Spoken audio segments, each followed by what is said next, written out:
Assalamualaikum warahmatullahi wabarakatuh. Halo semuanya, perkenalkan nama saya Kiki Amelia dengan NIM 2502016010 dari program studi Administrasi Publik Universitas Mula Warman. Jadi di video ini saya akan mempresentasikan esai analisis kebijakan saya yang berjudul Analisis Kebijakan Subsidi BBM dalam Perspektif Model Inkremental. Kita lanjut ke pembahasan.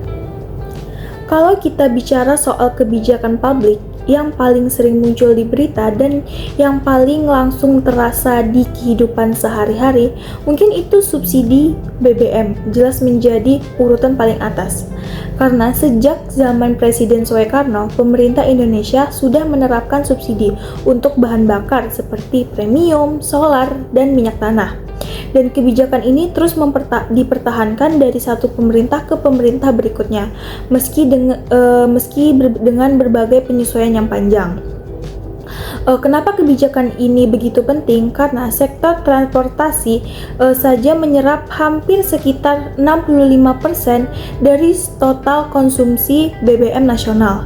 Artinya, naik turunnya harga BBM langsung mempengaruhi harga bahan pokok, ongkos angkutan, dan daya beli masyarakat. Tapi di sisi lain, subsidi ini justru membebani anggaran negara karena pada tahun 2022 subsidi ini membebani anggaran negara hampir 502 triliun. Angka ini justru sangat besar karena ini juga mempersempit anggaran seperti pendidikan, kesehatan, dan infrastruktur.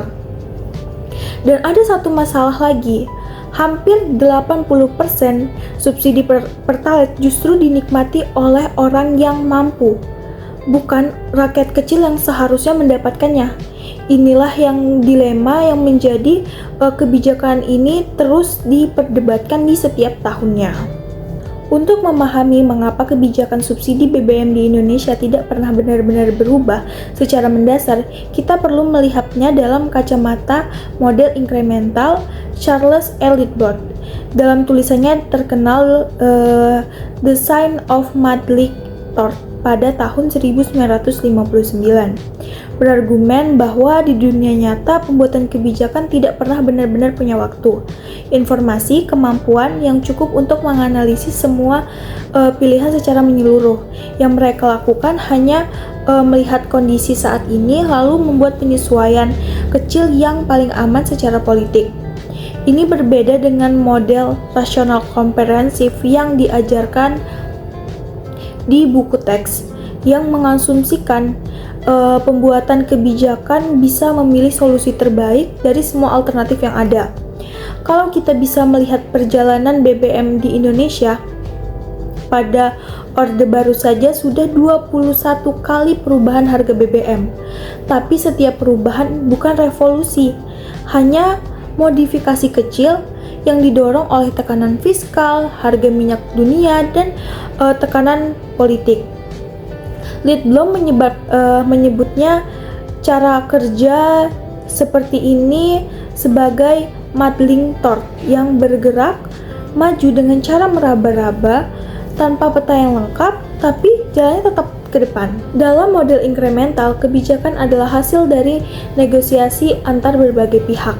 Dan di kebijakan subsidi BBM ini ada 4 aktor utama. Yang pertama adalah pemerintah pusat, Kementerian Keuangan yang terus mendorong pengurangan subsidi demi menjaga kesehatan APBN, dan Kementerian SDM yang harus memastikan keterjangkauan energi nasional. Dua kepentingan ini sering bertabrakan karena menghasilkan kompromi yang tidak mengherankan, dan itu selalu bersifat inkremental.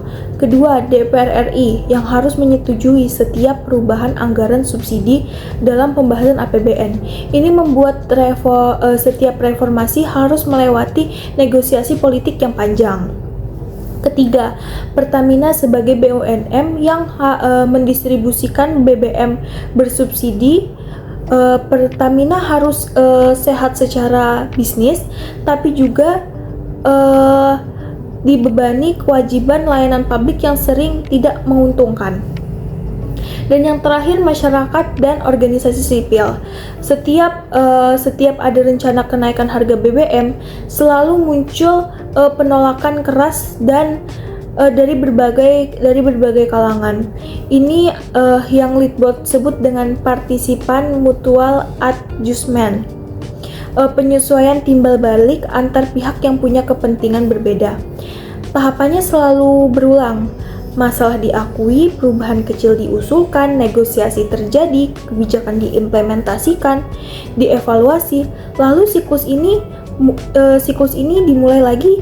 Jadi sifatnya berulang. Mengapa pendekatan inkremental begitu kuat bertahan dalam kebijakan subsidi BBM kita?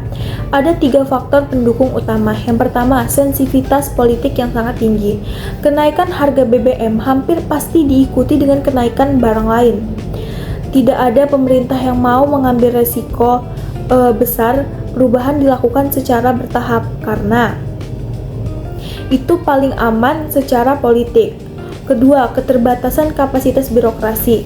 Membangun sistem subsidi yang tepat sasaran itu butuh data yang akurat dan infrastruktur yang merata di seluruh Indonesia. Karena belum siap perubahan besar-besaran, jadi tidak mungkin dilakukan sekaligus karena infrastruktur sekarang belum merata. Yang ketiga, ketergantungan historis yang sangat mendalam. Masyarakat, pengusaha transformasi, nelayan, dan petani yang puluhan tahun hidup dengan harga BBM murah, jika mencabut sepenuhnya, itu mungkin bisa mengguncang seluruh sendi perekonomian. Lalu, hambatan dari kebijakan subsidi BBM ini yang paling besar adalah ketidaktepatan sasaran yang berulang. Perubahan kecil tidak cukup untuk menyelesaikan masalah yang sifatnya struktural. Ditambah lagi harga minyak dunia yang membuat pemerintah harus merespons secara relatif, dan lemahnya koordinasi antar lembaga yang menghasilkan kebijakan yang tidak sinkron. Setelah kita telusuri, ada beberapa hal penting yang bisa kita simpulkan. Model incremental Litbol memang benar-benar menggambarkan apa yang terjadi di lapangan. Kebijakan subsidi BBM berkembang bukan karena desain yang sempurna, tapi karena modifikasi bertahap yang didorong oleh tekanan fiskal, dinamika politik, dan tawar-menawar antar aktor. Pendekatan ini punya kelebihan, lebih realistis, tahan guncangan politik, dan memungkinkan koreksi bertahap. Dalam konteks Indonesia yang sangat sensitif terhadap harga energi, ini menjadi salah satu pilihan yang paling masuk akal secara politik. Tapi incremental juga punya biaya. Masalah ketidaktepatan sasaran yang sudah menjadi puluhan tahun tidak bisa diselesaikan dengan tambal sulam. Perlu ada langkah yang lebih substansial. Di sini saya ada 3 rekomendasi. Yang pertama, rumuskan roadmap reformasi subsidi yang jelas dan terukur. Perubahan harus tetap bertahap, tapi dengan arah yang jelas, bukan sekedar mengikuti arus. Yang kedua, mempercepat pembangunan sistem data penerima manfaat yang terintegritas. Tanpa data yang akurat, subsidi tidak akan pernah tepat sasaran. Yang tiga, tingkatkan transparansi dalam proses pengambilan keputusan, dan keterlibatan publik yang lebih luas akan menghasilkan kompromi yang lebih berpihak pada kepentingan masyarakat yang sesungguhnya yang membutuhkan perlindungan. Demikian presentasi saya mengenai kebijakan subsidi BBM di Indonesia dalam perspektif model incremental Litbol. Semoga ini memberikan gambaran jelas tentang bagaimana kebijakan publik bekerja di dunia ini. Sekian, terima kasih. Wassalamualaikum warahmatullahi wabarakatuh. Bye-bye.